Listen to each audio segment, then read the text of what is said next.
Good morning, good afternoon, or good evening, depending on where you're joining from. A very warm welcome to all of you for this webinar from Digite. Today's topic is Exponential Growth and Organizational Agility at Magalu, and it is brought to you by Suf Kanban from Digite. And uh, it's on a topic that I think many of you who are practitioners in any kind of an organization that is implementing lean agile initiatives will relate to. And I'm looking forward to hearing our guest speaker speak today, and I am sure so are you. Let's get started while people are still joining, and let's get into some of the housekeeping and agenda, etc. So we'll start with some introductions. I'll give you a little bit about Digite and Suf Kanban, and then I'll hand over the session for the main part, exponential growth and organizational agility at Magalu, to Enrique Emberti, who's our main speaker today. After his session is done, we will have a Q&A, and I hope that we'll have a animated session learning about the experience at Magalu. Just a few housekeeping items. The webinar is being recorded, and we will make the recording available to you at the end of the webinar in a day or two in a follow-up email. We encourage you to ask questions. You can use the questions box that you should see on the right-hand side of your screen on the GoToWebinar panel, and we'll try and take as many of them as possible at the end of the webinar. With that, let's get started with the introductions. Today's main speaker is Enrique Emberti, who's the Director of Organizational Agility at Magalu, Luisa Labs. My name is Mahesh Singh, and I'm co-founder and Senior Vice President for Marketing at Digite. And a little bit more about Enrique. Like I said, he's the Director of Organizational Agility at Luisa Labs. Magalu is one of the largest and probably the largest in many respects retail companies in Brazil. Enrique will talk a little bit more about how they have grown in the last several years and how they've become the largest in many respects in the country. Enrique is a very accomplished agile personality, very well known in that part of the world and probably in the rest of the agile world as well. His agile journey began a couple of decades ago, as you can see here, and he's been helping organizations as a change agent since 2008. We all sort of hear about the Spotify model, and we hear about the fact that Spotify is not a model. It is just the way that Spotify implemented it. And so we have Enrique here, who's actually worked at Spotify. So if any of you have questions about the Spotify model, so to speak, you can certainly ask him questions about that as well. Enrique actually spent some time in the Silicon Valley here as well for a few years. Again, like I said, a very accomplished person, and I think, like he says it here, customer centricity and design thinking are part of his DNA, and his leadership of the agile organization in Luisa Labs, Magalu, I think shows that, and all of that shows up in the way that the business has grown. Enrique, a warm welcome, and I will hand over the mic to you just in just a minute or two. One anecdote that I do want to share about Enrique is that we were fortunate to go to Brazil last April when Luisa Labs decided to implement Suf Kanban in their organization. And I asked Enrique, I said, how long have you guys known about us? And he said right from the beginning. So he had known us since 2011, or he'd seen us in 2011 when we were a sponsor at the Lean Kanban conference in Long Beach, California. And so I was calculating. I said that means that it took us just about 8 years to close the deal. We like to joke about the fact that B2B sales cycles can be long, but I think this probably sets a record for one of the longest sales cycle. Anyway, just a quick word about Digite and Suf Kanban, and then I'll get out of your way. So we have been a pioneer of collaborative web-based product and solutions for lean and agile application lifecycle management and project management. We are headquartered in Cupertino, California, which is where I'm based, but we have offices around the world, or we have customers around the world. We have offices in the Americas, Europe, and Asia Pac. Swift Kanban and Swifties are our main offerings for the agile journey that you might be taking up in your organization. A little bit about Swift Kanban. While predominantly it's used in software, IT, and DevOps, I think probably 70 to 80%, maybe a little more also, are customers of ours, are users of SWF Kanban in that context. But it also gets used a lot in non-IT contexts such as marketing, HR, legal, procurement, etc. And we have a lot of use case, and of course also in personal Kanban.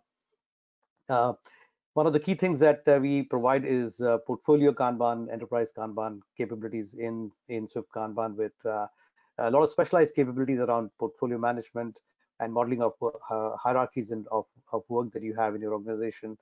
And then the enterprise services planning module that we provide as part of SWF Kanban as an add-on module gives you a lot of capabilities around risk management and demand and capability planning, and understanding the overall maturity of the organization, of your teams and organization, to deliver the kind of work that they're expected to do.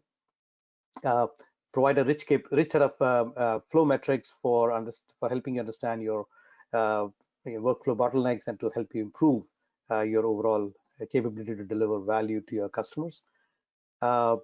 One of the other things that we do is we integrate with a lot of tools out there. We have multiple frameworks that are there as part of our SwiftSync capability to integrate with existing tools and be able to help you provide visibility to your overall work that's going on.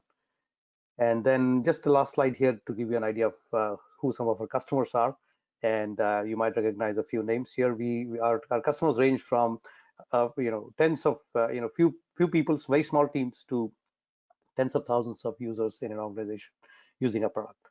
So certainly encourage you to check us out if you are looking for a tool to help you run your organizational initiatives for lean and agile. With that, Enrique, a very warm welcome to you. Thank you so much for doing this and speaking to our audience. And you're on. Hello. Yeah, thanks for having me here. Yeah, thanks for inviting me as well. It's a pleasure to be here with you. So yeah, let's get started. I believe you can see my screen here, right? We're gonna talk a bit about the story of this company. It's called Magalu. In the past, used to be named Magazine Luisa. We're gonna talk about it as well. So just a bit of context about myself. I'm from Brazil, as you can see the accent, right? And here in Brazil, I worked for a couple of different startups. Since 2008, I've been focusing a lot into the Agile world. I got in touch with the Agile world in 2004 through Alisson Vale. It's a very known guy in the Kanban community, right? He got like the Brickle Award, and at some point, I think 2010 maybe. But yeah, and then I decided to move forward in this journey.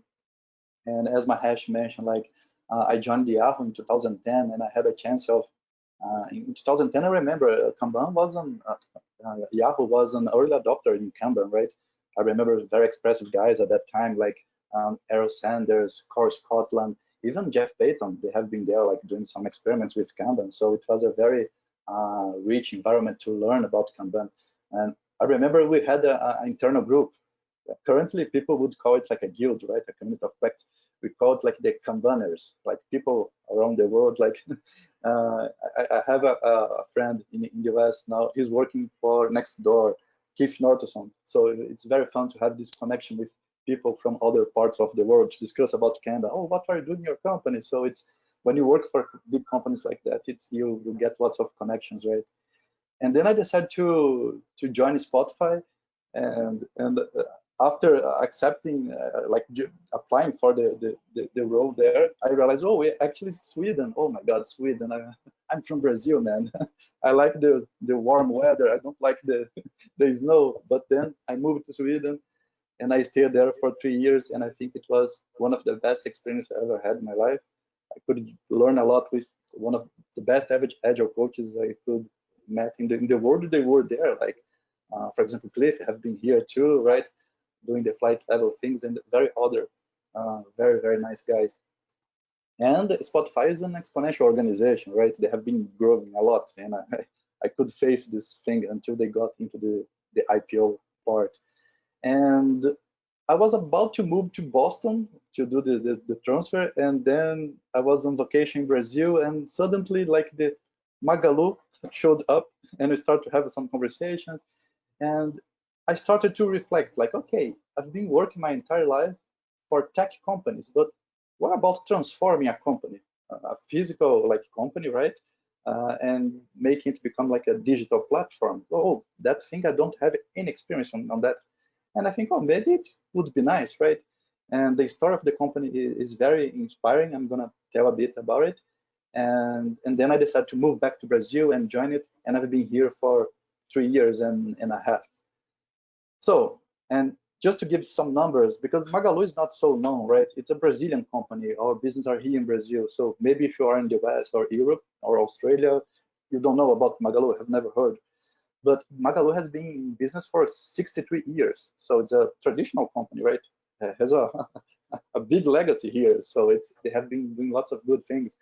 And we have become last month like the leader in the e-commerce, and the total sales like 8.6 billion in reais, Brazilian reais, right?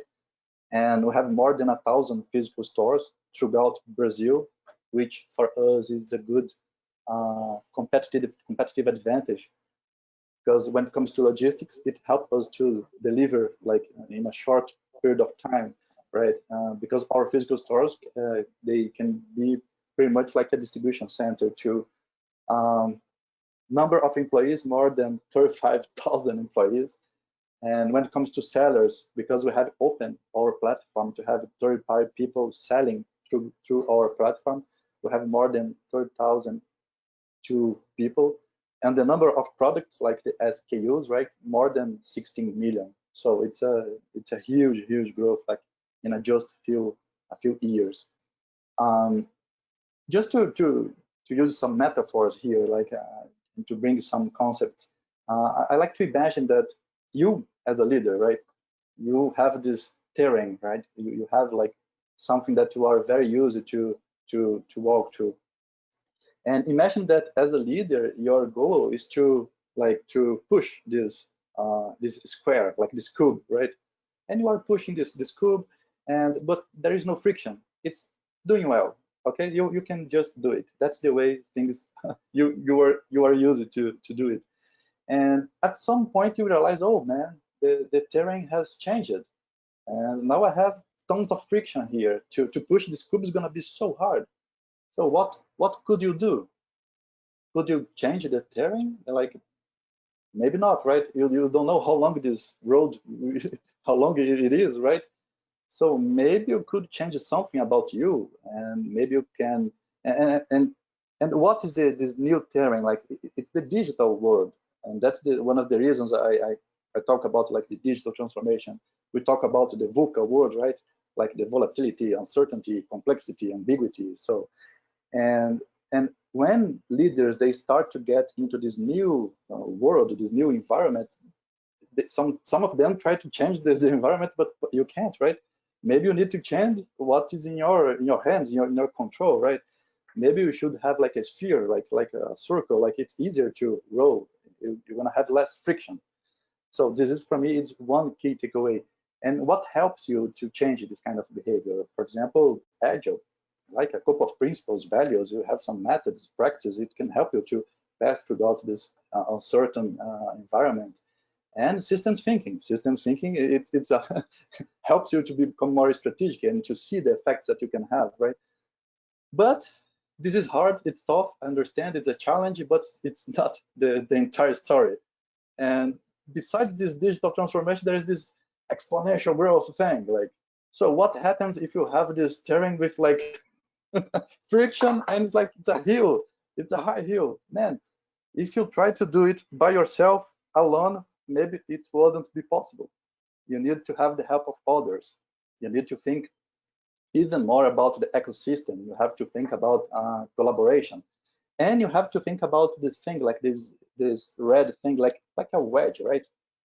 To help you to, once you stop, like, you can, your improvements, they will remain, they will keep there, because when you have this exponential thing, like, things are changing a lot, you can't stop anytime.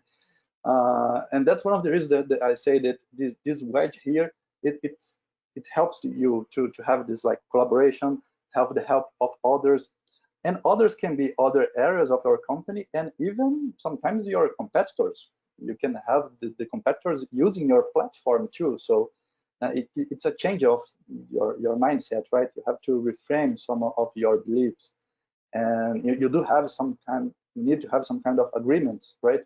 Explicit policies, as we used to talk in the Kanban world, right? And the standardization. When it comes to lean, we talk about that, and not in becoming a very bureaucratic company, but having some kind of standards. Otherwise, you can't improve continuously, right? You have to keep those learnings and move forward. So I like to give this overview just to reflect about the context of Magalu, because we're going to be talking about the case of a Brazilian company, right? If you don't know the company, you can go to magalu.com and see. It's pretty much an e-commerce. And if you are in the US, maybe a similar business is Best Buy, right? They have tons of physical stores, and they do have the e-commerce, and you can buy something there and then pick up at the store.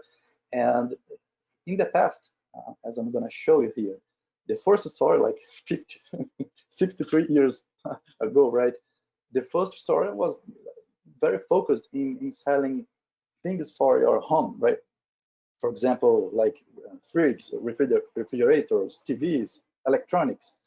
But things have been changing a lot. And currently, as we are using the marketplace, we are selling pretty much anything, like even beers. So it's something that we weren't selling. One interesting fact about the name Magazine Luiza: in 1967, the name was created by our customers. The owner at that time, Luisa, right, is her name. She created a contest on the radio and said, "Oh, I'm creating this shop, and I think you, my customers, should create the name of the store." And people sent a couple of names, and the name that was the winner was Magazine Luiza. So when it comes to to external, like being abroad of Brazil, it's confusing because some people think, oh, magazine is like a newspaper, a magazine. No, it's actually it's a shop, like it's a store. But it's a very interesting fact, right? The company has been trying to innovate and to be very close to their customers since then, right? And I would say this is the second Luisa. The first Luisa was the aunt of the Luisa Trajano, right? She became the CEO in the 90s, and I think she brought tons of different things to the company. She brought like new values. She brought, for example, for me, when I take a look at the story of the company, I think, oh, the roots of agility started there, because she remember like the cubicles from Gilbert. Like the company used to have like some cubicles, and she said, no, we should have a very transparent company, and the information needs to flow. And she brought like physical walls, and she broke like physical walls and put like glass for people to see each other. Um, she truly believes that the company is like an organic thing, right? That breathes, and you need to adapt. And so it's very agile. And she brought this idea of autonomy with responsibility at that time. So it was very interesting. We talk about it like currently, right, in the agile world. And she brought the ideas of not being afraid of failing. You should fail, but you should learn and move forward and adapt fast. So as a result, she brought very some bold movements. For example, in 1992, she created the first virtual store. Like, how come a virtual store? Like in some parts of Brazil, she had like a very small store. You couldn't be able to have like the actual products there. And what she did, like she created, for example, oh, you have some monitors and sometimes even some videotapes, and you can show the products there. And the customers come, oh, that's a very interesting, let's say, laundry. I'd like one of these. And okay, you can buy it. We're gonna be delivering at your home. So from the distribution center goes to your place. So in 1992, before the internet, at least. So it was a very interesting and innovative company. And I like to talk about it because when we talk about transformation and try to introduce agility in a company, things that have been done in the past helps a lot, right? In this case, I had a very fertile, a very good soil to plant my seeds because people were used to those concepts. And here you can see the first website in 1999. And here another bold movement. At that time, I remember companies, they were creating a separate company to sell online.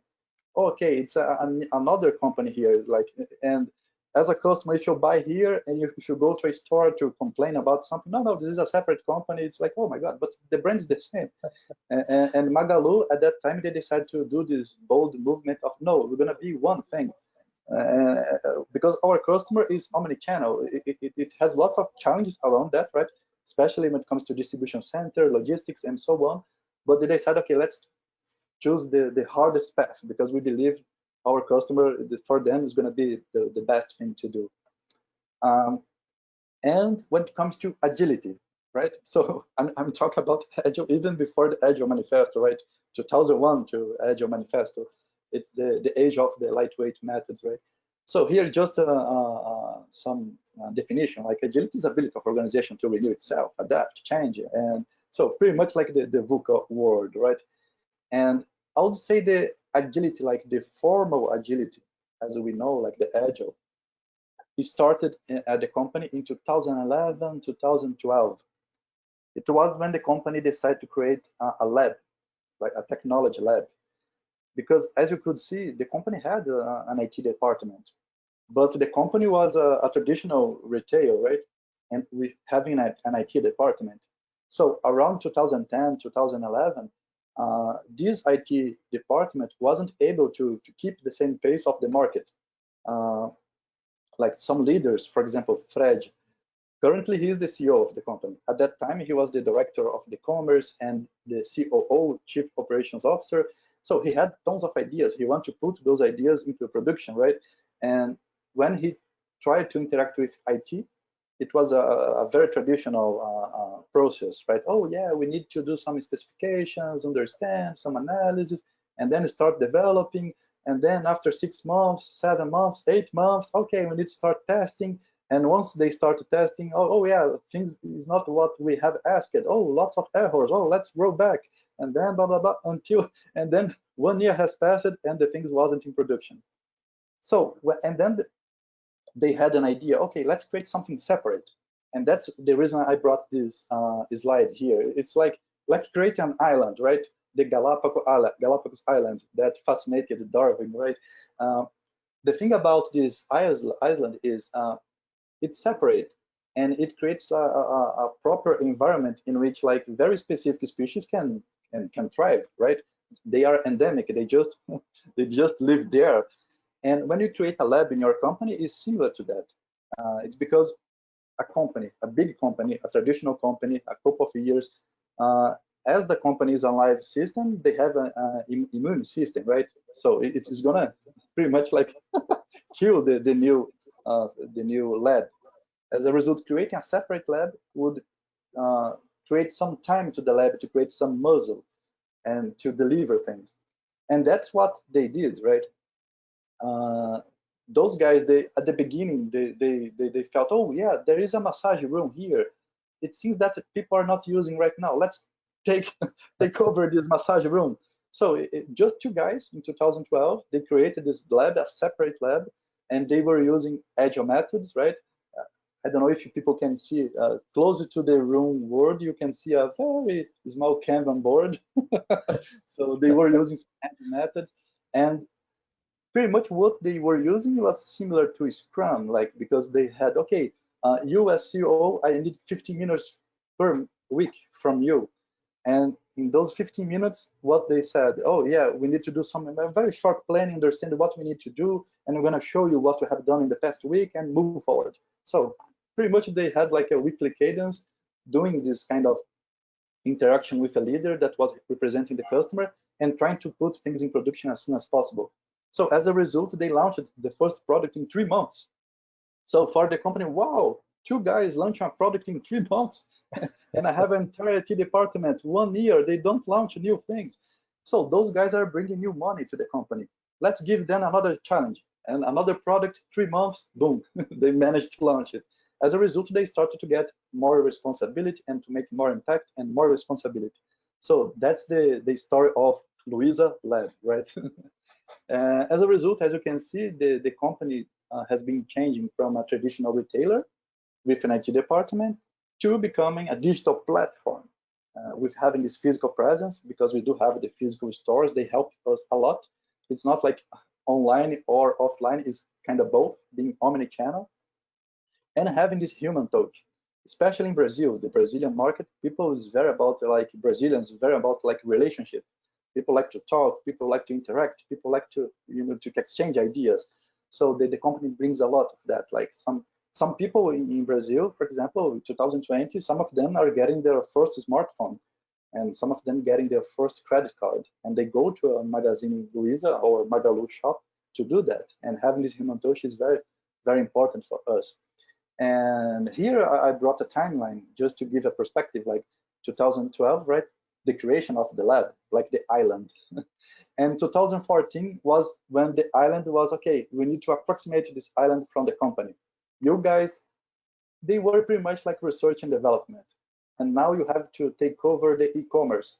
You're gonna be taking care of the operations and the legacy systems of the e-commerce. So to them was like a very tough moment, right? A challenge. It's a very, it's kind of a grateful moment. Oh yeah, our work has been kind of being recognized. But at the same time, oh my God, now it's not only research and development. I have to take care of my operations. But it worked pretty well. And after 1 year, 15, they said, oh, have done it so well. Now we're gonna take over the systems of all the physical stores. And that one was even harder. Oh my God, tons of stores. Like like these systems are very different from the e-commerce thing, but they managed to do that. And 2016, the company started to going even deeper into this omni-channel thing and to talk about marketplace. Okay, what about if we open our platform to have other companies, like other business, like selling throughout our platform? And then we started to talk about it. 2017 was the year in which I moved back from Sweden to Brazil, and I helped them to become one IT, because as you could see, they were pretty much like two ITs surviving like at the same time, right? Bimodal thing. And in 2017, we said, okay, everything that's related to IT now is going to be part of the lab. So even the logistics and all the legacy systems, things related to our back office, and all even the things that weren't like so, it's not so interesting for developers. Like, oh, I don't want to work with this old thing. Okay, now it's part of the lab. We're gonna take care of that because for our customer this is important. And boom, we became one IT. And in 2019, we have been talking about like Magalu as a service, and this is part of our strategy. As I mentioned, we have even a product like a Magalu partner. We're going to be talking about it later. So just to give us some perspective of this exponential growth, that's the number of employees for the lab.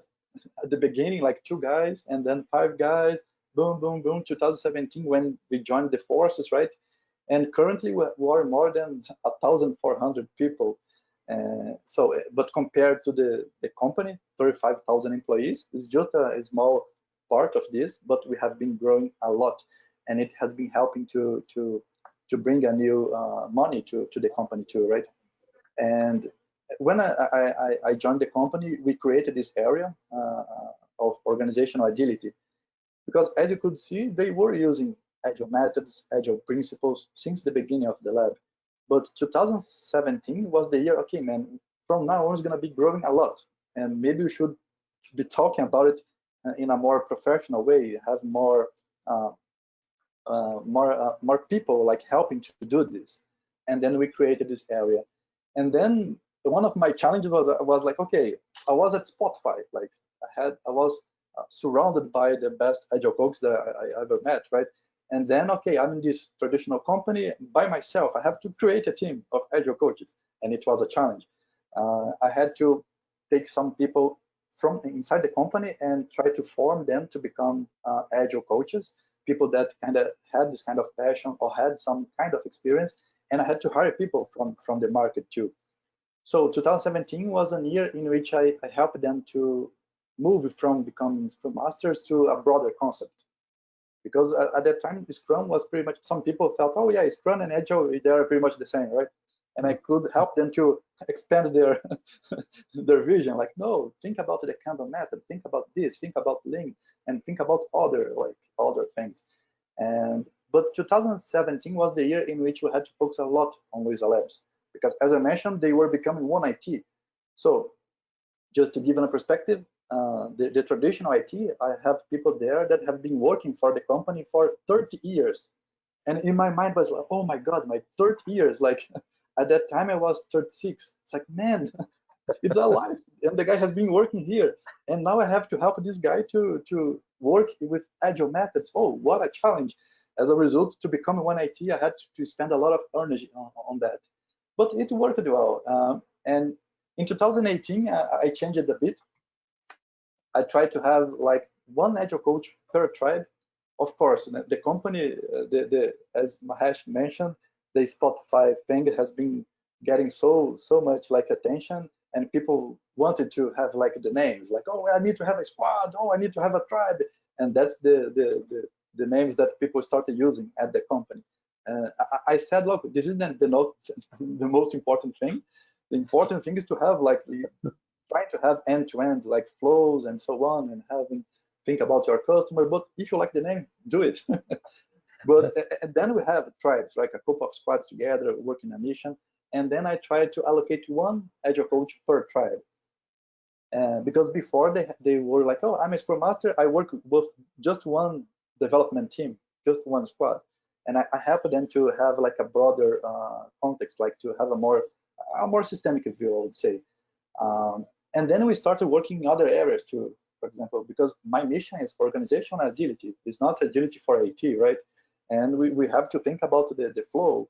And I felt that at the beginning, marketing was one area they were very open to, like very interested. Oh yeah, we want to use it. I have read some books, and then we started to work with them. Currently, if you go to marketing, you're gonna see a couple of Kanban boards there, physical boards. They are very interested in that because they suffer a lot. Usually, like people in publicity and agencies and marketing, they suffer a lot because they have less time requests and they have to do it overnight. Like it's crazy. And Kanban helped them to have a more sustainable pace. And HR, I started to work very closely with HR because I felt, oh, Agile is about principles and values. And who is the area in which they spread the principles and values throughout the entire company? Oh, HR. And I tried to work very closely with them to do an HR transformation. Because by having a very modern HR, it would be easier to spread it to the rest of the company. And then we managed to do some things there. It was very, very interesting too. 2018, I changed it a bit. I said, okay, now we're going to have a new model for our agility team. We're going to have this model of internal consultancy. Why is that? I felt that by having one agile coach per tribe, I had some side effects. Why is that? Let's say if you are working a tribe specialized in marketplace, you had your goals related to marketplace. As a result, you are just interested in marketplace. You just wanted to collaborate with other coaches to talk about a more systemic view, to talk about the organization, because, oh yeah, here are my goals, I have to do it. And I felt, oh man, this is it's pretty much like doing some kind of local optimization, not good. And what if I had like a group of agile coaches or internal consultants together with the same goals? For example, goals related to NPS and goals related to contact rate, monthly active users, and other things too that we can have specific for our area, right? Even some trainings and so on. And by doing this, I think it was it was the right decision because I had a team working together. Mahesh has been there in 2019, right, in April, and you could see like a team of agile coaches together trying to implementing a tool, trying to change the need, to move the needle, doing things together. As a result, you could have more systemic thinking, right, a systemic view of the organization. And then we started having some very specific services, for example, training. So we have 8 different trainings there, trainings related to Kanban, similar to KMP, trainings related to even Scrum or Management 3.0, things related to product management, Leanception, a couple of different trainings. And what is interesting, people from the entire company, they can join. We just like put the agenda, and here is the next trainings, and we will listen to them. And people, sometimes a guy from the store, they can go and do a training in Kanban. Oh yeah, maybe I can do that in my store. A guy from logistics can go and see like how is to become a more servant leader, management 3.0. Oh yeah, maybe I can use that inside the logistic part. And we have been doing this to do this agility, to have more scale, right? And that's the reason we have the second service is mentoring, because sometimes when you are in a training, it's a safe environment. Oh yeah, I'm very inspired, and then Monday, uh, on Monday you aren't able to put those learnings into practice, right? Because you don't have the ability yet. And by having a mentoring, it's good because you can just call an agile coach, and it will help the person to understand what's the problem, what you are trying to accomplish. Oh, maybe you can do this and that. Which one you think suits best for your context? And by doing mentoring, we have been doing mentoring over the Google Meets, like remotely for a long time. And with the pandemic, it's just accelerated, right? We do some immersions too, because we believe that agility is about hands-on. We can't be doing agility just like training and mentoring. We have to go there and do the thing. And for the top priority items that we have in our company, and the most complex, we usually get in, and we became pretty much a coach, helping the people to talk about the flow and to facilitate some sessions, help people to make decisions. And we do some assessments, like some squad assessments too, because we want to have high performing teams that are very autonomous, delivering and moving forward, having a short lead time. And those assessments help them to understand, okay, what's the next step in my journey to become a high performing team? And yeah, the third bullet I have mentioned, like the consultants had like shared goals, like they start to collaborate even more. And 2020, now we have a reorg, and now we have 4 areas inside this organizational agility. One area is very specific. It's called Agile Tools, because as we have introduced Swift Kanban last year, we started to see that people started to become more digital, right? For us, it was a matter of being able to work remotely. As you could see, like before, like 20 guys, 30 guys, 100 guys. We didn't have like a specific tool. Physical boards were working, right? Pretty much good. But current, like more than 1,000 people, like whoa, we need to have some kind of standards. That's the reason I mentioned like the wedge. Like oh yeah, you have to have some kind of standardization. Like and having a tool to help us to manage our demands was very good. And that's one of the reasons we started working with Swift Kanban. But as a result, each company has a different context, and we do have some things for us that are very specific. And then we have some coaches that they used to be developers. So, and then we said, oh, what about if we create a dashboard specific to run this meeting with the CEO and the C-level guys? And then boom, boom, boom, boom, boom. And that thing that started became a team. Now we have 3 guys focused on creating specific tools by using Swift Kanban APIs to have our company like talking about the same language, and which is good because by having like the Google single sign-on, people from the entire company, they can see like the dashboard and oh yeah, I don't need to have, for example, the Swift Kanban thing, but I can at least understand what people are working on. We have a second area of flow management. It was pretty much an evolution of our immersions, because now we work in flow management specifically when we have initiatives that are across a couple of directors. Because when we have just one director, one vertical, it's kind of easy. But when you have 5 different directors working together, like crossing, like then you need to have some kind of flow managers. And it's a new role that I have created, a flow manager. And we do have a third area, digital and agile transformation. That one is more about changing behaviors, creating new competencies like training, mentoring, and so on, communities of practice.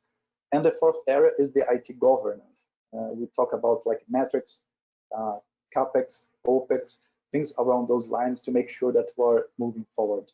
So this is a bit of the journey of the organizational agility at Magalu, I would say. But as I mentioned, like 2019, we had like the Swift Kanban, and we had a very interesting visit as well, like the Klaus Leopold talking about flight levels, because I couldn't say, okay, I need to have a standard tool to have people talking about the same language, but I do need to have some concepts. I need to have a thinking model. And I start to talk about like flight levels. And I said, you know what? Klaus is coming to Brazil. Klaus, come here, help us too. And we have done some sessions with the C-level guys, the leaders, and it was amazing. Like those two concepts fitting together helped us to move to the next level. And here you can see Mahesh and Ran in Brazil helping us. We spent like 1 week there, right, together with us, trying to understand our context and to adapt to our needs. It was very interesting. But Mahesh realized that when it comes to Caipirinhas, there is no weight limits in Brazil. So that's a very interesting fact. and on top of besides like talking about the Agile team, we have to talk about the strategy deployment, right? How the company transformed the strategy into action. And in 2017, when I joined the company, even before, I think, in 2016, Fred, he became the CEO of the company, and he brought a management model, like to help the company to become more pragmatic, to have very clear goals, to talk about, oh, that's the digital transformation thing. Those are the things that we need to do. But the thing is, it was good, helped the company to have a clear focus, right? But it had some room for improvement. Why is that? Because that way of doing the strategy was very around like projects. Oh, that's the first project, the second, the third, like, oh man, projects, no. And that was the thing that I had to try to influence. Because the thing is, okay, you have delivered the project on time. You have got some bonus, right? But what about the outcome, the results, your customer, our customer actually? Oh yeah, we don't know. And then I started to talk about it. Oh, we should have outcomes over outputs.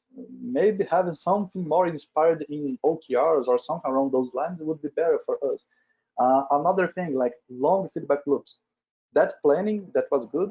It was like a 1-year planning. And as I've been working for tech companies for pretty much my entire life, I'm very used to quarters, like, oh, 3 months, change. And suddenly, digital transformation, like 1-year project. So, oh my God, man, I need to do something. And that's something that's very interesting. Sometimes you get very anxious, like, oh yeah, I need to change. But when you are changing a company so big and so old, you have to be very patient. Like, okay, I have to understand, okay, systemically, what are the fights that I want to pick and what gonna be the best levers that I have to take, because just I can pick one fight per time, otherwise I'm gonna go crazy here. And they start to have goals per squad. It wasn't good at all, because squads, they wanted to collaborate, right? Oh yeah, I have my goals here and my specific panel with my goals, and oh, can you help me? No, I'm doing this thing. No, I can't help you. So it wasn't good for the collaboration, because the lab in the past, they were very collaborative. And once they started having this the management model with goals, they stopped collaborating. And I said, oh, having goals is not bad. In Agile, we need to have goals too, but you can have other ways of having those goals. So, and then we started having the product role, product managers, product owners, but they had a hard time, right? They were in this environment when people were talking about projects and per year. So as a product person, you would be in a very difficult situation. So 2018, it was a good year, I would say. We managed to have some changes. We started having goals per tribe. So yeah, the tribe needs to accomplish this. And you guys, squads, you need to collaborate to make sure that thing is going to be happening. So it was a great change, I would say. It was very interesting. And the company moved from output to outcome. We start to have like a list of things like, oh, the first objective, we should increase our NPS by X%. Oh, our monthly active users should improve in this. The contact rate, if someone buys something at Magalu, that person shouldn't be like calling us. The experience should be like frictionless, right? And the person should need to get the product as soon as possible. So I think that one was one of the best changes that we have made. I tried to limit the WIP in the portfolio level, but I have failed because I was at Spotify. I remember in a portfolio level we had 3 columns: now, next, and later. And now was like 10 things. The entire company doing 10 things, and you have a rank: the first thing, the second thing, the third thing. It helped us to have the same focus and to talk about, oh, that's the priority for the company. But here at Magalu, we had sometimes like 6 things happening at the same time without an order. Like, oh my God, man, it was crazy. And that was the next fight I had to pick, right? 2019 wasn't, for improvement, wasn't a great year, I think, because the portfolio was, the WIP limit was super high. And for some reason, sometimes people forget some learnings and they moved back to having goals per squad. And no, man, don't do this. And then we had a year in which we had some difficulties, right? And then we have had to learn again. And okay, 2020, I think 2020 has been a, overall for the world, 2020 wasn't a good year, right? We should have scrapped this year from our lives. Yeah. But for the Magalu context, here has been a good year because I managed to finally, together with lots of people, right, try to influence and to have a short cycles. For the first time in the story of the company, we managed to have a 4-month cycle to plan. So we have made this planning from January to April, and it came in a very fortunate time because in March the pandemic hit us, and we have lost 1 month of planning. So if the pandemic got us like last year, it would have been hard because we are used to do like a 1-year planning. So the portfolio with limited WIP, we managed to have that. Now we have like the 3-column thing, like now, next, later. It isn't like so short as Spotify because Spotify is a small company compared to Magalu. So I remember Spotify had when I left like 2,500 people. So here's 35,000 people. So of course you're gonna have more goals, right? And we moved back to having goals per tribe. The collaboration started to happen again. We used to have like some cadences. For example, we have a monthly results meeting when people get together. The leaders specifically, they talk about the goals and what are the blocks, what they can do. And in the past, they used to do it by areas. Oh, the monthly results meeting for marketing, the monthly results meeting for commercial. And I was kind of poking like, man, no, actually we should have a monthly results meeting for the NPS and people together talking about the goal. It doesn't matter which area you are. If you are part of the same goal, you should be there. And then we start to do this kind of things. And yeah, the last bullet, the pandemic hit us very, very hard. Because for us, at that time, like half of revenue came from e-commerce and half from physical stores. So suddenly we had to close all our physical stores. Like we have lost half of our revenue. It was a very, very tough time for Magalu. And then what we did when the pandemic hit us, first thing, like think about the health and safety of our employees, right? The second thing, we talked about like preserve the cash and the jobs. We didn't want to fire people at all. We felt that, okay, we're gonna overcome this thing and we need to have people together. And of course, we have to think about the operational continuity, right? We have to have focus. More than ever, we have seen that, okay, having a 4-month planning help us to have more focus, limit the portfolio, help us to have more focus. But in the middle of this pandemic, let's do the replan everything, right? And we have done this. That's one specific case that I want to bring. It's one product. In Brazil, we say parceiro Magalu, but it's Magalu partner. The idea is, in the beginning of the year, we talked about this product and we felt, oh, maybe we can do it at the end of the year. It can be done later, right? Now, next later, it was like pretty much later. And in the middle of the pandemic, we felt, oh, we are in a very tough position, right? We have our closed doors here, but we have this legacy of this digital transformation. We are very well prepared. We have this muscle that we have been building along the years.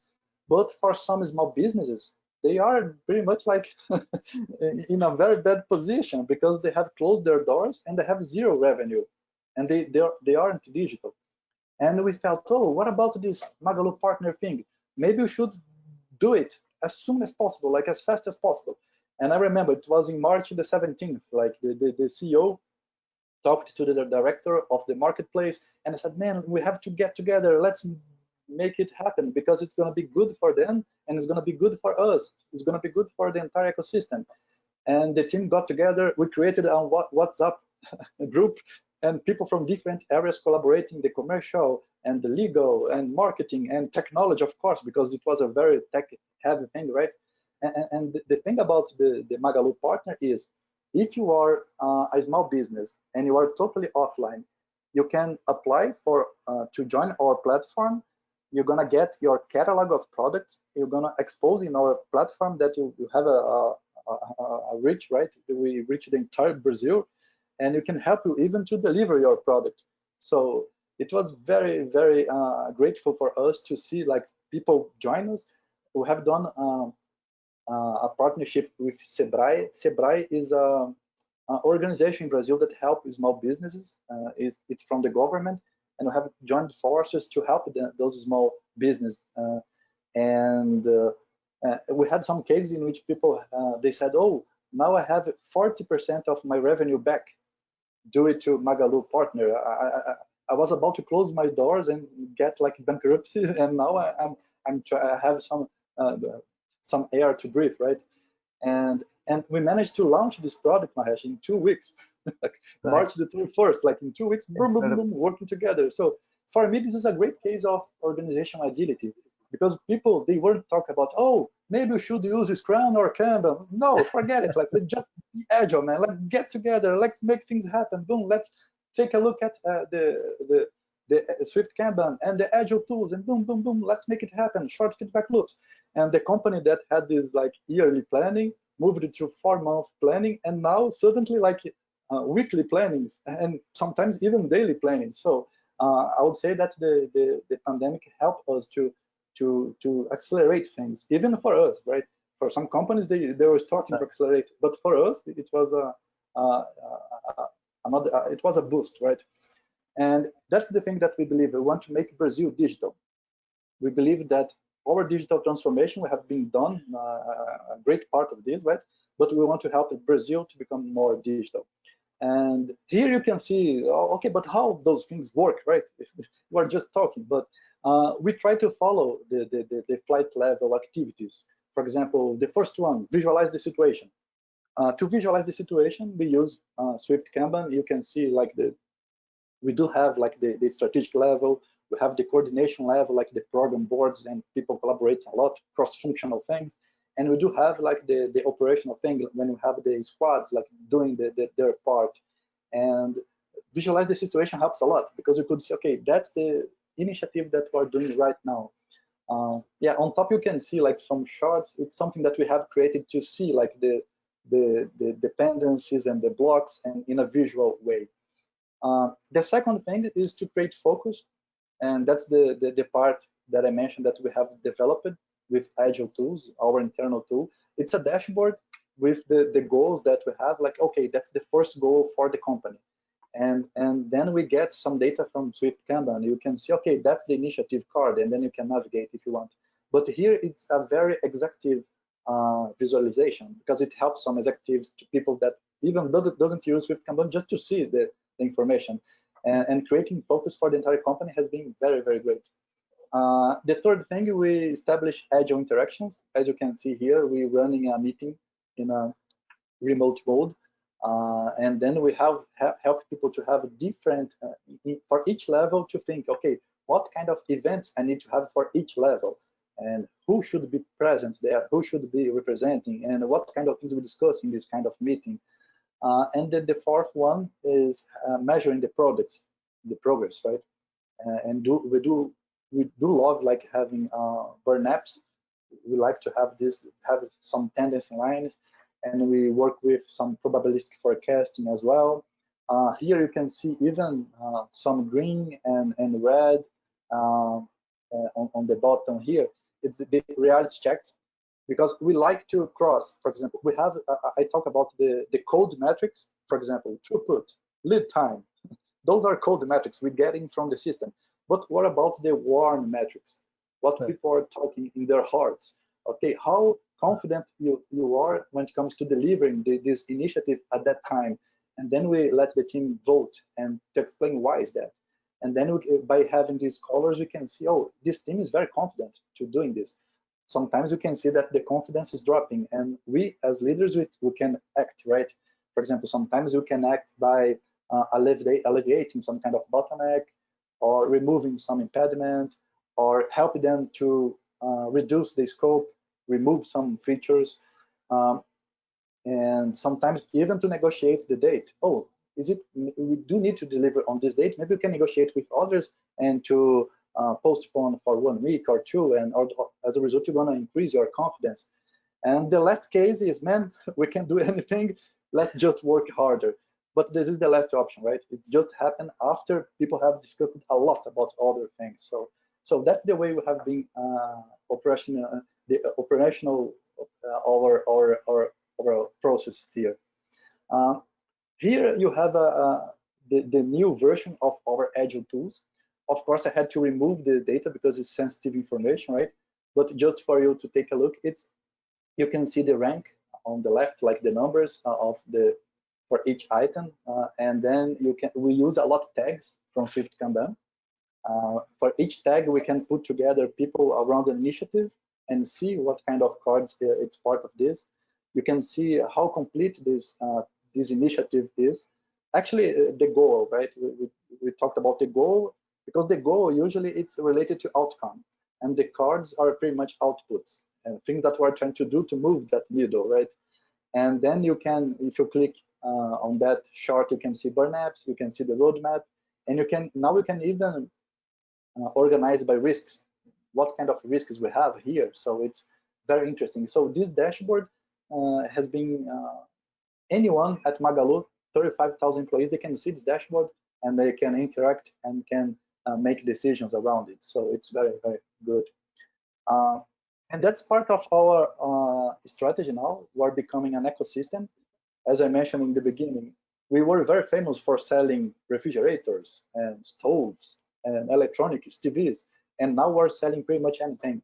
And we have been acquiring lots of companies. Since I joined the company in 2017, I think we have bought more than 10 companies.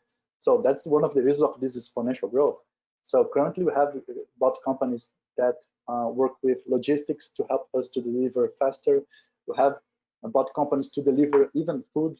We have bought companies specialized in sportive goods, like sportive articles, and companies specialized in ads to help us to create some content and to make some ads. So, and our CEO said, oh, don't feel weird that we can buy pretty much any kind of company right now, because we want to have this kind of ecosystem. It's part of our strategy to have one app, like a super app in which people can do pretty much anything there. Those are some of the strategic drivers, right? Exponential growth, as I mentioned, the third party, like having marketplace, right? People joining us. New categories, we're selling pretty much anything. The super app, which is a challenge in Brazil. I think in India is similar, right? For example, in Brazil, sometimes people don't have a very fancy smartphone. The memory is so low. As a result, the app shouldn't be so large, right? It should get just a few of your memory. And it's a technological challenge for us, but we're doing this. Faster delivery. Currently, we have been like 35% of our deliveries we deliver within 24 hours. So we're trying to deliver even faster in Brazil. And in Brazil is a complicated country, so it's when it comes to delivery. And Magazine as a service, and this is the MaaS, right? It's part of the Magalu partner, as I mentioned, right? You can use Magalu as a service. You are a small business, you can sell throughout us, you can use our logistics that we have. So that's the part of the thing that has been guiding us and guiding the transformation. As a result, this is the slogan. In Portuguese, Tem no Magalu. It's basically in English, you can find it here. Like you can find it in anything, right? The everything store. And part of this story is the lean part, right? So this is a definition from the Lean Institute, like, because the lean thinking is about thinking about the flow, right? Don't think about the areas and think about your customer. And as I mentioned, the Agile started at Luisa Labs, right? The Agile, the formal Agile. But the Lean started in 2016, especially in the logistics part. We have the help of some Japanese guys. They worked for Toyota in the past, and they helped us to do some Kaizen Kaizen events, Kaizen Blitz events. And it's very interesting because we have the C-level support. You can see the CEOs here. People from the logistics, they get together, they identify some problems, they come up with some solutions, and they present at the end. And there is an award, the Lean Day at Magalu. So, and I think the Lean and Agile is part of our culture. When I take a look at the values of the Magalu and the values of Lean and Agile, they are very similar. So it's a good culture to do this kind of thing. One specific Kaizen that I want to bring here is 2017, when I joined the company. They said, okay, Lean started here in logistics, but Lean is Lean thinking. We can work in broader flows, right, in other areas. So, and this specific cycle, the 13th, we have done together with Lab. We started to map the flows that were passing through Lab. And as a result of this Kaizen, I remember we created a new tribe, because we realized that, oh, a weak spot that we had at that time was the after sales. Okay, the experience to buy is good, but once you have bought, man, it's a pain. Maybe we should have like some dedicated people looking at this process. And we created a new tribe as a result of this thing. So as a result, I see like Lean and Agile, they are way together. And for example, the Lean guys, they talk about the Hoshin Kandi, right? And they talk about the A3 reports and so on. And they have a specific way of doing this. And I'm very close to them, right? And they started to see that some Agile practices, we use open spaces. It's very common to have open spaces in Agile events, right? And once they got in touch with that, oh, this is very interesting. Maybe we can use open space to create our strategy and to do the Hoshin, and the A3 is like, oh, great. And that's a very interesting at Magalu. You see people from Lean getting practice from Agile, and people from Agile doing the Lean training. So I think it's a good relationship. As a result, the customer got all the benefits, right? For example, this is one initiative, having a mobile cashier. The customer doesn't need to go to the cashier to finalize the purchase. You can, boom, just buy it here and you get your receipt. And for example, in the past, sometimes to buy something, you had to spend 40 minutes. Currently, if you're decided, okay, I want to buy this, talk to a seller, pass your credit card, 4 minutes, boom, you can do it. So it's the lead time has been decreased a lot. Another thing, we talk about, we have a credit card for Magalu, we have a fintech business too, we have a wallet in the app. And I remember in the past, to get the credit card in the store, it was a bit hard, right? And now you can do all the analysis like in the app, and you go there and print the card in store. So from 30 minutes, 5 minutes, boom, boom, approved, print. And that's something that we have been trying to build to kind of delight our customers. Oh, the experience should be like frictionless, right? And this is some examples that I had to brought here.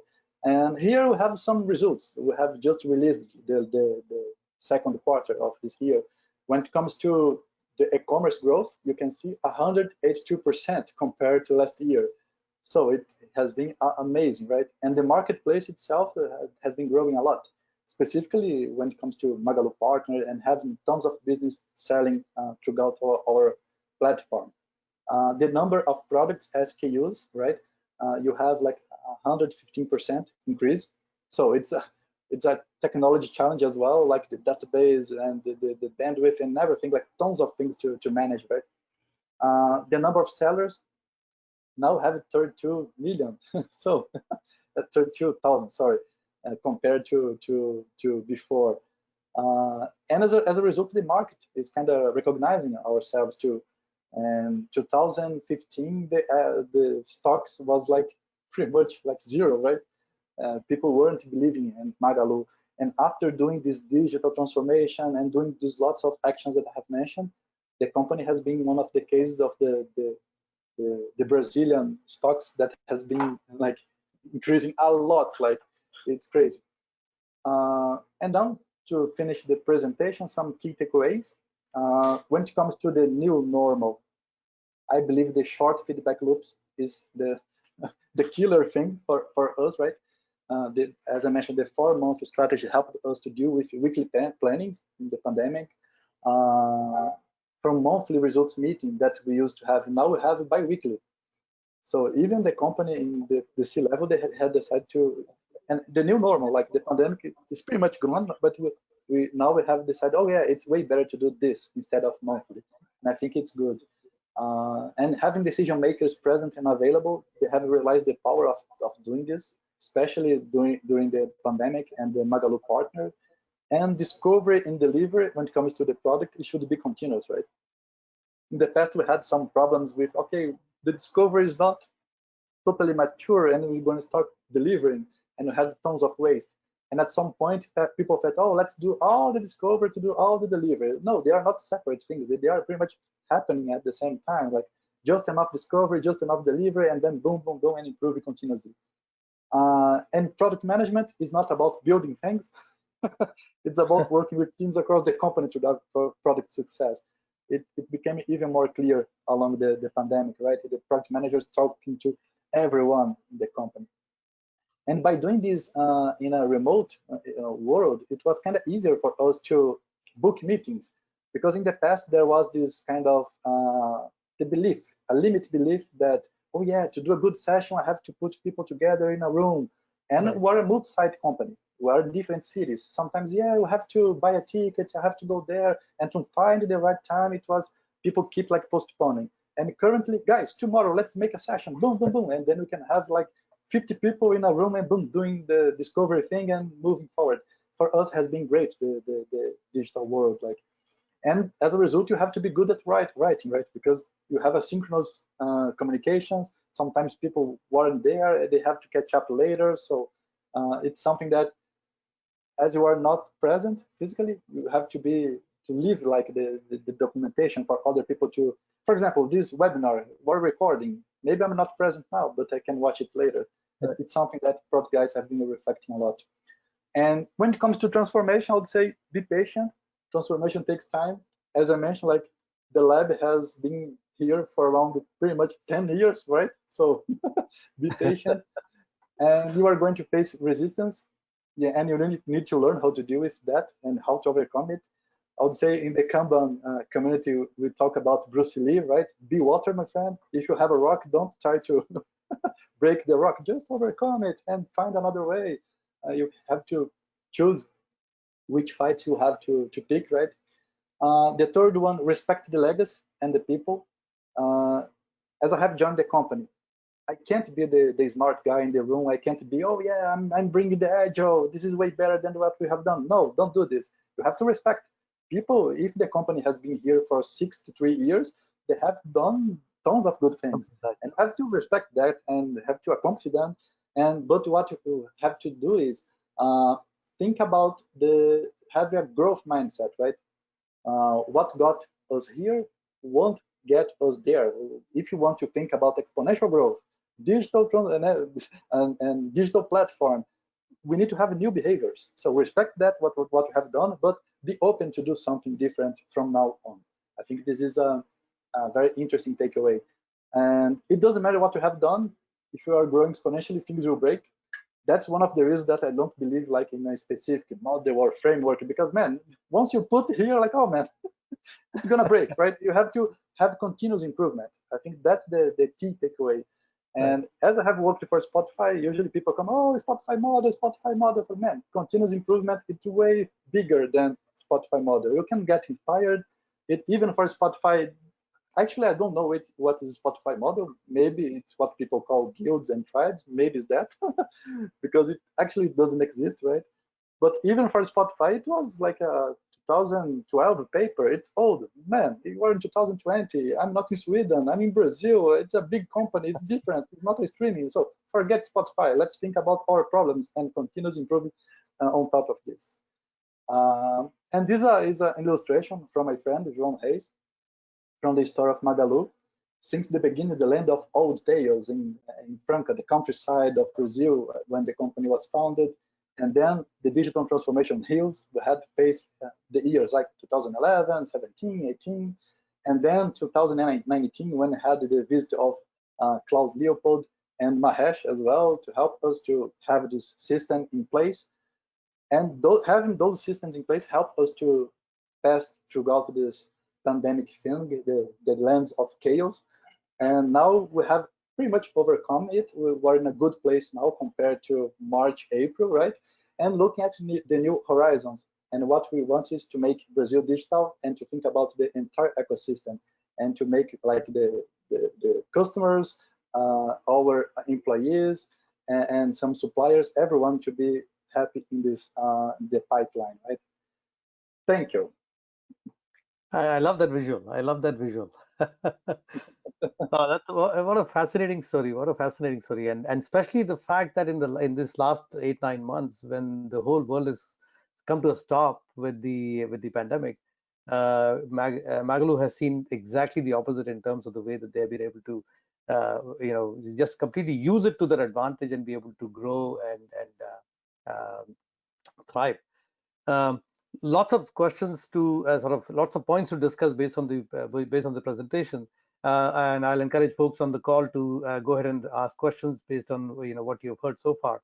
I know we are a little bit over time, but we'll try and manage as early as possible. But and also I'm sorry I keep kind of going back and forth, but I want to also tell the audience and Enrique, I don't know if you noticed, but we're also blessed to have David Anderson join the webinar today himself. So David, a very warm welcome. Wow. And Hello there. maybe David, I'm going to go ahead and unmute you. And if you want to go ahead and comment on or ask a question, I welcome you to join the talk. I think you'll have to unmute yourself if you wanted to speak on the webinar. Um, all right. While we give David a chance to think about what he would like to say. In the meantime, what I want to do, Enrique, is ask you a question. And I've been fortunate to, firstly, to have been associated with you and your team for the last now 1.5 years, a little more than that. One of the things that we have seen has been the involvement of some of the close, the top leadership in the company, both in Magazine Luisa as well as within your team. Who has been your sort of partner in crime from the business side to help you make all of this a success? Because one of the big things that is a challenge for most organizations is leadership support and the culture, management culture. Do you think that is, firstly, of course, I'm sure it is, but do you think that's been a big factor for you in the way that it has become such a success in Magazine Luisa? And then, are there people within Luisa Labs or also on the business side and the bigger company who have helped you in terms of the overall success? Yeah, great question. I would say that I have decided to accept the invite of Magalu to join the company because I had two partners in crime, I would say. Okay. The first one was the CTO. The CTO was the guy that founded Luisa Labs in 2011, 2012, right? And I worked with him in 2008, and he got in touch with Agile methods throughout my working with me, right? So I kind of trusted him because I said, oh, to change a big company like this, I need to have someone with power to spread like the thing, right, and to protect us and to share. And so this is one factor. The second one, the CEO. I could see that the CEO he has got into this role of CEO in 2016, but he has been working for the company for a long time, right? And he has a digital mind. When I talked to him, because he studied like in Silicon Valley, and he could see that what was happening in the West, like Amazon like taking over and physical stores closing, and when he took a look at his business from his family, like, oh, I want to have a legacy, and I have a fear if I don't change anything here, that kind of model it's kind of dead, right? And I have to become a digital platform, and I have to use agile practices, and I have to use the lean thinking. So he's a good sponsor for us. So by having the CEO and the CEO together, for me, has been a good decision to move forward with these initiatives. Absolutely. And again, we have met some of your people, especially in product management and others who are defining the direction in terms of the strategy and the OKRs and the goals. And we have at least personally been very impressed with the way that you have aligned strategy to execution in the way that you have, of course, defined it in the Kanban board and SF Kanban, but also in just the overall thinking in the organization that has helped you not only use the alignment top down, but also bottom up. So people also are the team, people at the squads and the tribes are all aware of what they are, what they're doing and why it is important what they're doing. So they're very aligned. One of the things that when we came last year was we were fascinated with the whole Kaizen event that was going on at that time, and there were people all over the company. Every open spot in the company was occupied by a team of people sitting with a big Kanban board like visual and the A3s and so forth. And we were amazed. Ram and I were just amazed at such a culture. And I think I have to say that if I would think that probably Luisa Labs is the most mature customer that we have seen in terms of the implementation of the principles, but then also the use of Swift Kanban. And you have certainly given us enough to do and more in terms of improving our levels of service in order to make sure that you were succeeding. So related to that, can you talk a little bit? There's a question on the webinar from Sudi, one of my colleagues. Could you elaborate a bit more about how you're using the Hoshin Kanri? Have you considered the use of OKRs? So I know that you already use the OKRs. Can you talk a little bit about the way that the lean folks are using Hoshin Kanri? Yeah. Actually, for the entire company, what we have is we don't use the word OKR or Hoshin Kanri. What we use is our model of management, the management model of Magalu, right? But for people that know things, you can understand, oh yeah, maybe it got some inspiration from OKRs, or maybe it got some inspiration from the Hoshin Kanri, right? But what we have in a higher level is that like the leaders, they get together at least, it used to be like once a year, and the CEO had these strategic drivers, and he could expose his vision and talk about the vision itself, and the leaders could bring it like, okay, what are the objectives you think, like what they brought from the teams, objectives to make and then we created a list together. Something that I influenced to them is to have a rank, because before, okay, you have to deliver those like 30 items, like, oh my god, but which one's the first, which one is the second, and then we have a rank of things that we need to deliver. But when you go to the logistics part, those guys, they are very into the lean language, so they like to talk about, for example, they take an objective and they create like A3s for each objective, but the entire company doesn't do that. It's just, in logistics, they are very tied to the lean thing. They create A3s, and they have their mother A3, they break it down into other A3s, and they do the strategy thing, and then they call it like the Hoshin thing, like aligning it from the strategy to the last level, the team level, right? But this is not like a word that the entire company uses. Actually, in Brazil, as it's something interesting, like our public, our employees, they are very mixed. For example, I have people there that doesn't have much education. They are just like in the packaging things of the logistics. And I have guys at Luisa Labs that they have a doctorate in quantical physics. Like it's crazy. Like, oh my god, man. And we have to be very careful when it comes to using a very simple language. As a result, we tend to use like Portuguese and simple, because to make people feel very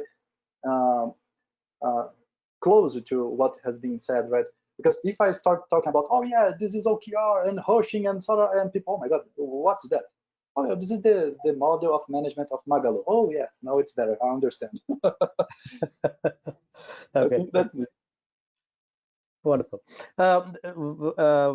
So you have talked about so many different components to the overall model that you maybe the whole name Magalu as a service is your sort of model of delivery of services to your partners.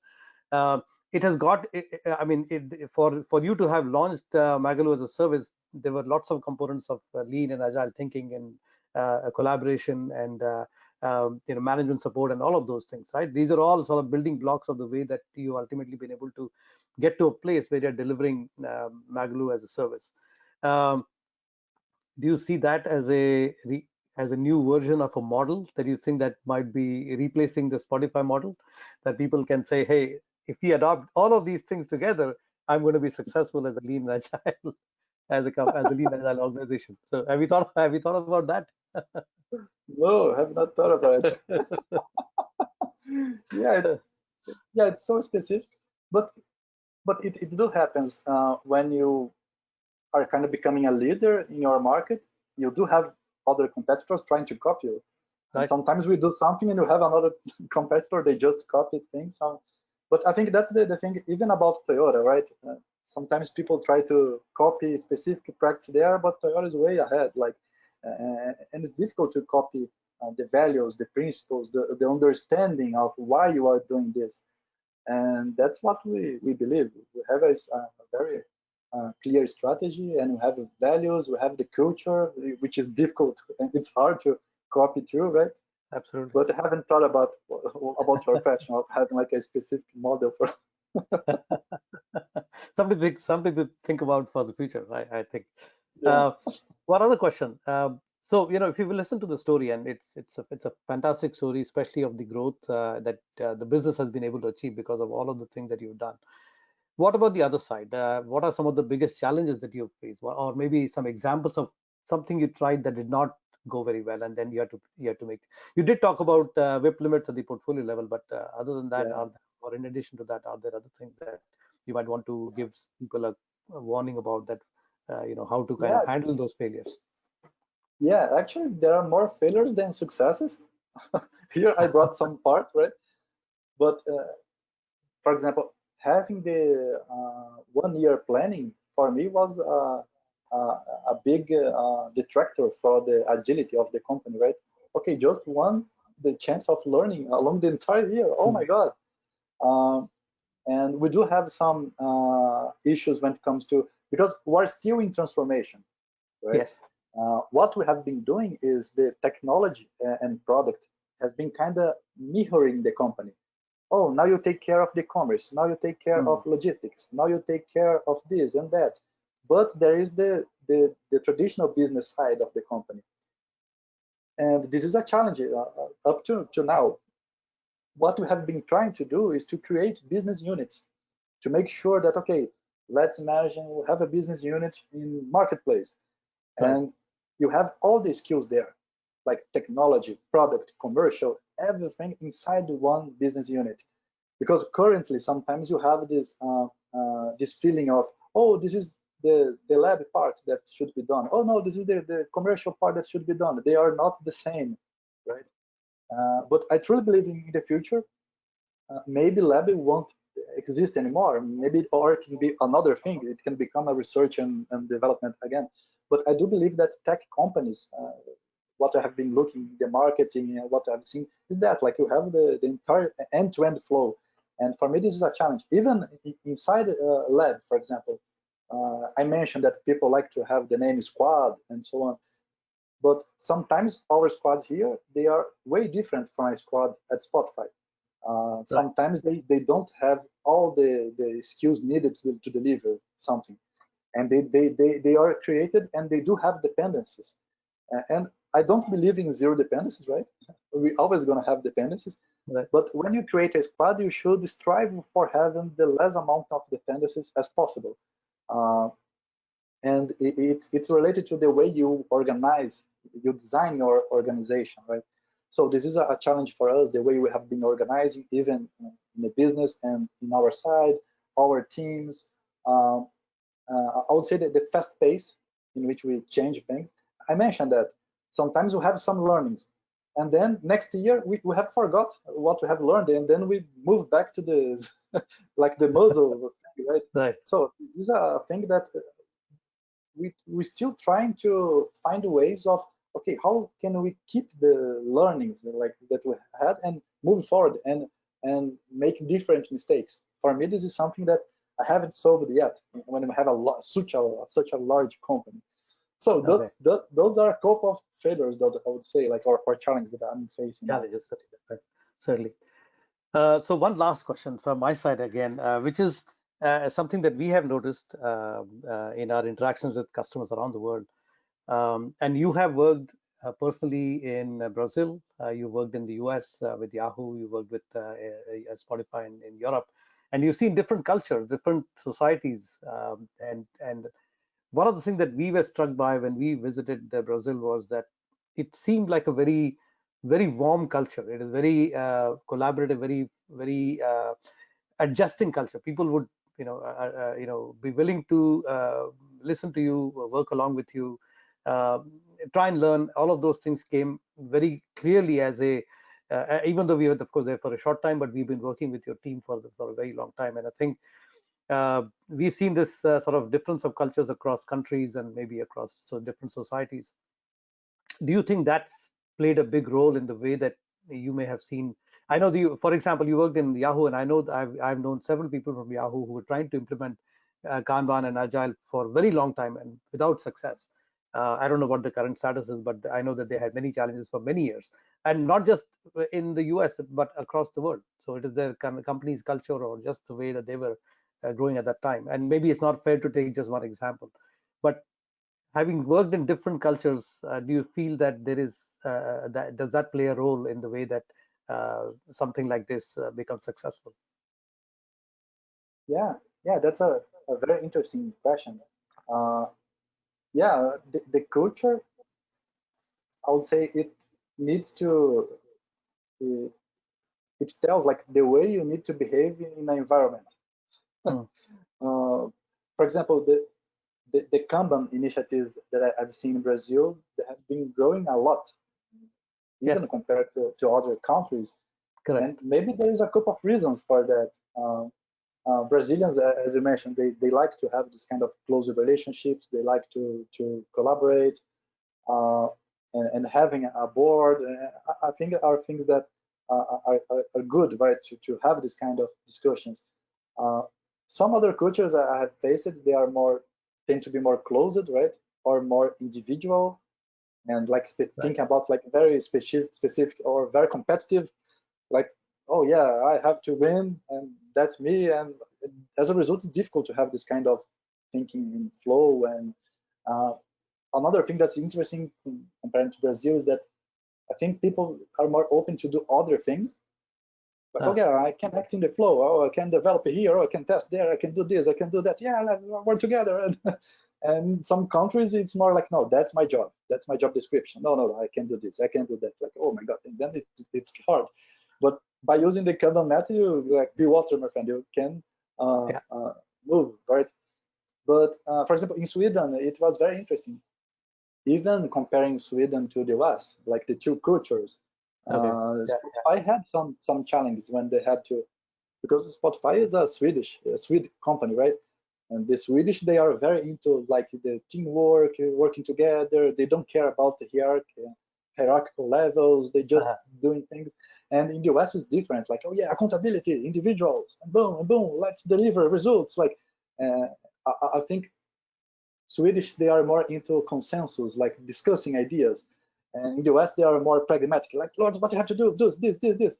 So cultures together, it's you have to you're gonna face resistance, right? Right. Right. Uh, and you have to deal with that. You have to understand that, but you have to, at the same time, you have to understand that uh, is it really needed to have all the cultures at the same time or not? Otherwise, it's going to be another layer of complexity that you're going to be adding, right?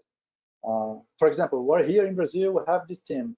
If Magalu decides to go to another country and have a team, so maybe we're going to face other challenges, and I have to be prepared to that and think twice. Oh, does that make sense or not? So, Absolutely. Absolutely. not sure if Okay. I have answered your question. Yes, absolutely. And I mean, it's a observation that we have working across the world with different customers, and your experience is equally valuable that way. Great. Fascinating story, Enrique. Thank you so much for presenting it and to share the so I think the amazing growth that you've seen within Magazine Luisa, and of course in Luisa Labs, as you guys have acquired companies and grown even more. Um, I think we have to wind up at this stage. I am going to share my screen to kind of share with everybody the contact information for Enrique. And so if you have any further questions, you're welcome to certainly connect with Enrique directly. And of course, if you have any questions on our products and services, you can contact digitally or visit our website, and you'll learn more about what we can do to help in your Lean Agile initiatives. Um, Enrique, once again, thank you so much. Really, really amazing story, and we are very fortunate to have Luisa Labs as a customer and to have learned so much in the last 18 months through the usage of our products at your organization. Thank you. Yeah, thanks for having me, and let's keep improving. Absolutely. Folks, thank you for all of you who stayed the extended length of the webinar. We will see you again soon, and till then, have a great rest of the week, and we'll see you soon. Thanks. Bye-bye.